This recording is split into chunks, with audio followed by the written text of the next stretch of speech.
Before we get into this episode, just a quick pause. This is part 2 of a mini-series called What the Winners Got Right. Each episode takes one of the fastest growing and highest valued supplement brands of the last decade, pulls it apart, and shows you the psychological lever underneath the surface story that the industry tells about why they won. If you have not listened to episode 1 yet, I'd go back and start there. It sets up the framework we are using across the whole series. Okay, so in this episode, I want to challenge the way most supplement brands think about desire. The conventional approach is to create desire by writing copy that makes the prospect want what you are selling. Describe the outcome in vivid terms. Paint the picture of the future state. Make them feel it. And all of that is true to a degree. But there is a problem with that framing. It assumes the desire is not already there. And for most supplement buyers, it already is. Your prospect already wants better sleep. They already want more energy. They already want to lose the weight or support their gut or feel more focus. They have wanted those things for a long time.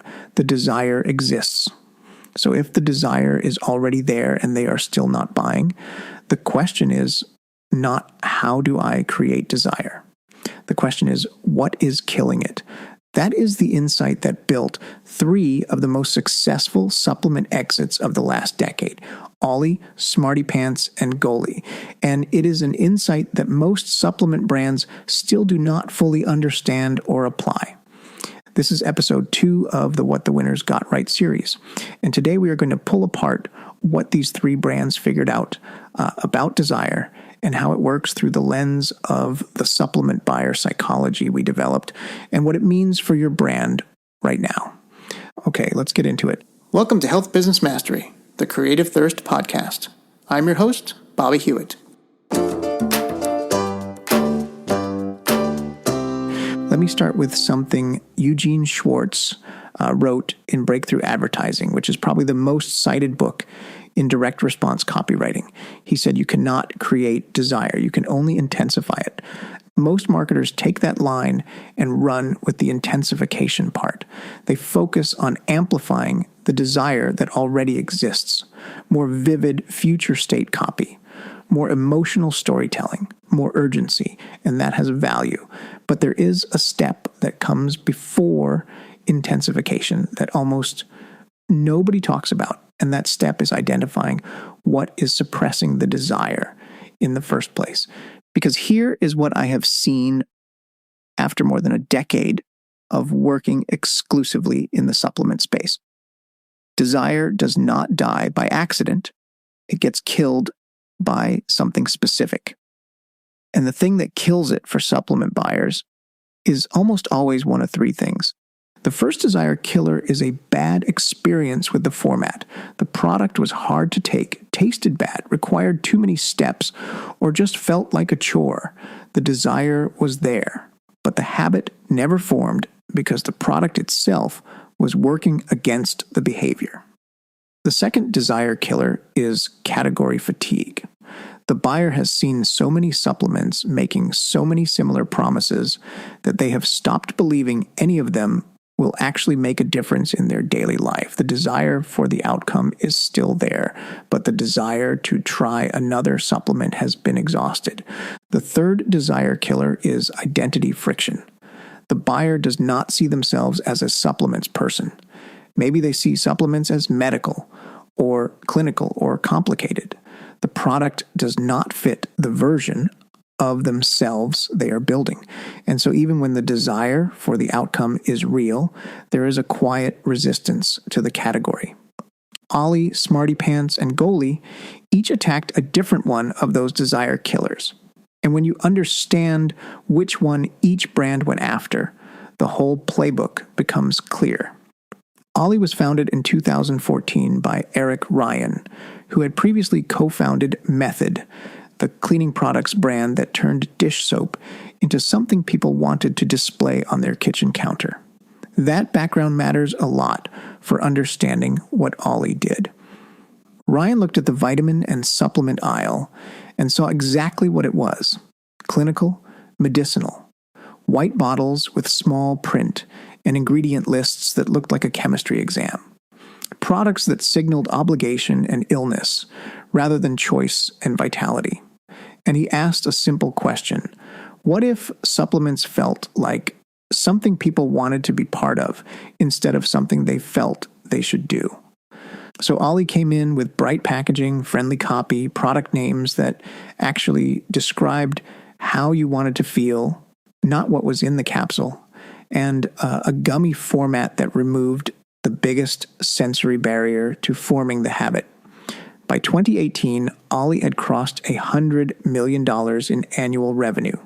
Unilever acquired them in 2019. Now, the industry narrative on OLLY is that they won because of great branding and the gummy format. And that is true on the surface. But if you go one level deeper, what OLLY actually did was attack identity friction. The person who was not taking vitamins was not skipping them because they did not want better health.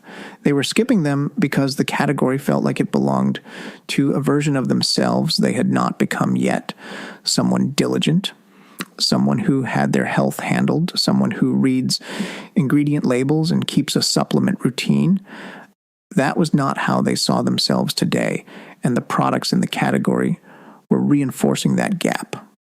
OLLY closed that gap by making the product feel like it already belonged in the life the buyer was living right now.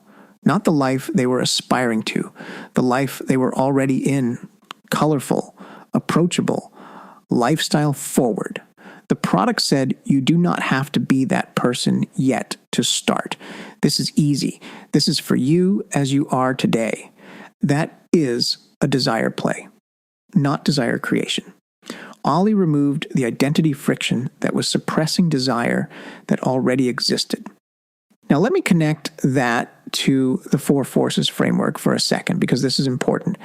Desire as a buying force is rooted in the situation or problem the prospect wants to move away from. But desire does not operate in isolation. It operates inside a belief system. And if the buyer's belief about the category, about supplements as a thing that belongs to a certain kind of person, is misaligned with their belief about themselves, desire gets trapped. It has nowhere to go. The pushing force exists, but it cannot push the buyer forward because the belief is pulling them back. OLLY solved a belief problem in order to release a desire that was already there. That is more sophisticated than it looks from the outside. SmartyPants launched around the same time as OLLY and got acquired by Unilever in 2020. And while OLLY attacked identity friction, SmartyPants went after a different desire killer. The bad format experience. SmartyPants focused heavily on family vitamins, and the specific desire they were working with was a parent's desire to take care of their kids' nutrition and their own at the same time.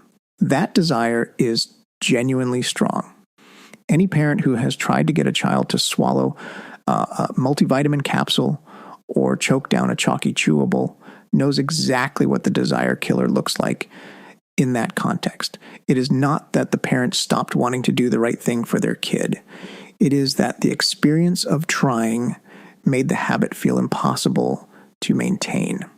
SmartyPants made vitamins that tasted good enough that kids actually wanted to take them. That sounds almost trivial. But operationally, in terms of what it did to the habit formation loop, it was enormous. The friction between the desire and the daily action was removed. And when friction disappears, desire does not have to overcome anything to convert into behavior. But SmartyPants added something else on top of that format experience fix.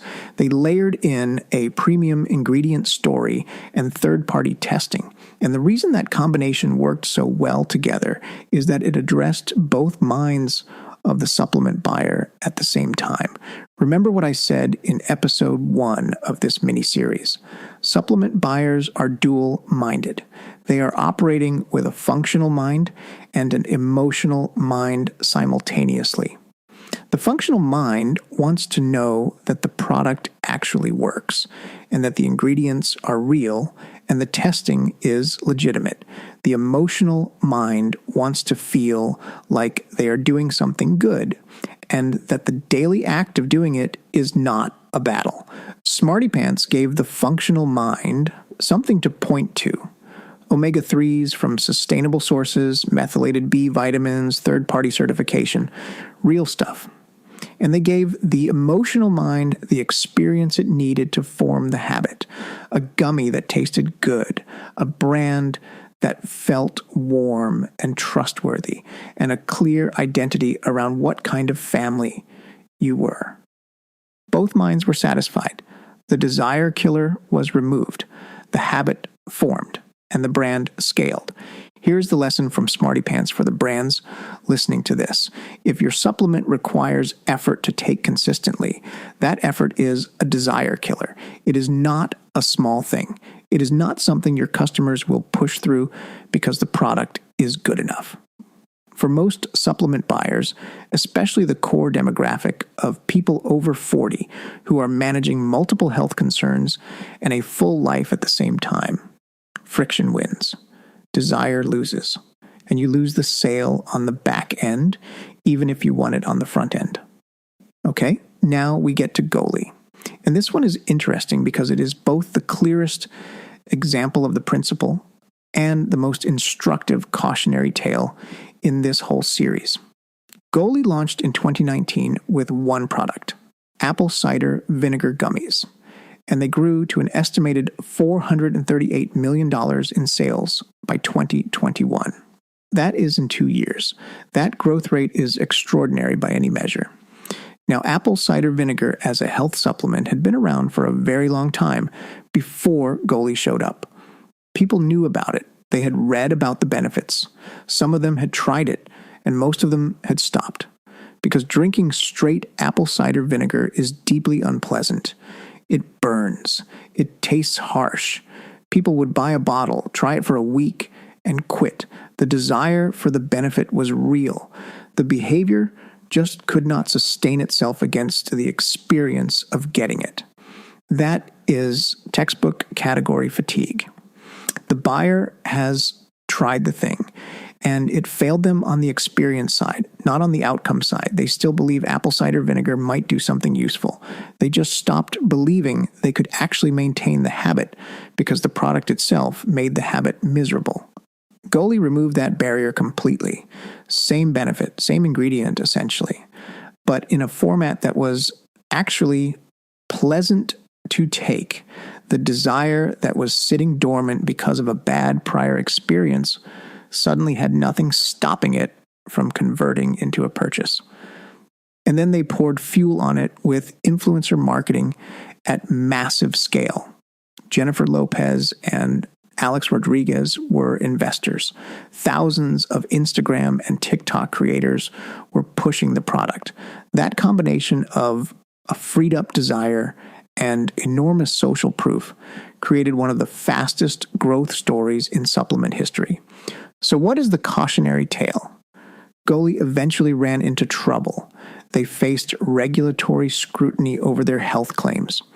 The National Advertising Division came after them multiple times over a period of about 18 months. They ultimately sold to avoid bankruptcy. And I want to be clear about what that tells us because I think some people in the industry look at that outcome and conclude that Goli's model was flawed. I do not think that is the right lesson. The desire killer insight was correct. The execution of removing category fatigue was genuinely brilliant. The problem was that the growth came partly from claims that outpaced what the science could actually support. And that is a compliance problem, not a psychology problem. The lesson from Goli is not that this approach does not work. The lesson is that when you remove a desire killer and release suppressed desire at scale, the growth can move faster than your claims infrastructure is ready for. And in the supplement industry, where you cannot make drug claims and the regulatory environment is already watching closely, That is a real operational risk. The desire lever Goli pulled was real and powerful. How you build on top of it matters enormously. So let me pull all three of these brands together now and land the central argument of this episode. OLLY removed identity friction, SmartyPants removed the bad format experience, Goli removed category fatigue, 3 different desire killers, 3 different executions, 1 underlying insight. The supplement buyer's desire is almost always already present. Your job as a marketer is not primarily to create it. Your job is to find what is suppressing it and remove that thing. This sounds simple, but the implications of it are significant. Because if this is true, then a lot of the marketing decisions supplement brands make are optimizing for the wrong objective. When you write copy that goes straight into the ingredients and the science, you are trying to build desire from scratch through information, but the desire is already there. What you need to do first is remove the skepticism, the past failure memory, the category baggage, the identity misalignment that is sitting between the desire and the action. When you lead with clinical language and certifications and third-party testing right at the top of your sales page, you are talking to the functional mind while the emotional mind is still blocked by a desire killer you have not addressed. The functional mind cannot drive the sale if the emotional mind is stuck. The brands that won in this era understood something about the sequence. You do not earn the right to talk about ingredients and science until you have first addressed the reason the buyer has already stopped believing. That acknowledgement, that moment where your marketing says, we know you have tried things like this before, and we know why it did not work, is what opens the door to everything else. It is also, not coincidentally, exactly what the unique mechanism of trust is designed to do in a long-form sales argument. It explains the real reason why previous solutions failed. It takes the blame off the buyer, and it creates the opening for hope to come in as the second pushing force. But OLLY, SmartyPants, and Goli did not do this primarily through sales copy. They did it through product and brand design. They built the desire killer removal into the product experience itself. And that is actually a more durable version of the principle because it works at the product level, not just at the marketing level. And if you are a founder or a marketing director and you are listening to this, that distinction matters. You can address desire killers in your copy. You absolutely should. But if you can also build the killer removal into the product experience, the format, the flavor, the ease of the habit, the identity, the brand projects, you have something that compounds over time in a way that copy changes alone cannot. So let me give you something practical to walk away with, because this series is not just about analyzing brands that won a decade ago. It is about what you can do right now. Here's a diagnostic I want you to run on your own brand, and you can do it this week. Look at your customer reviews, not the 5-star ones. Look at the 3-star ones and look at the churned subscribers, the people who canceled. What did they say? Not about the product quality, about the experience of using it consistently.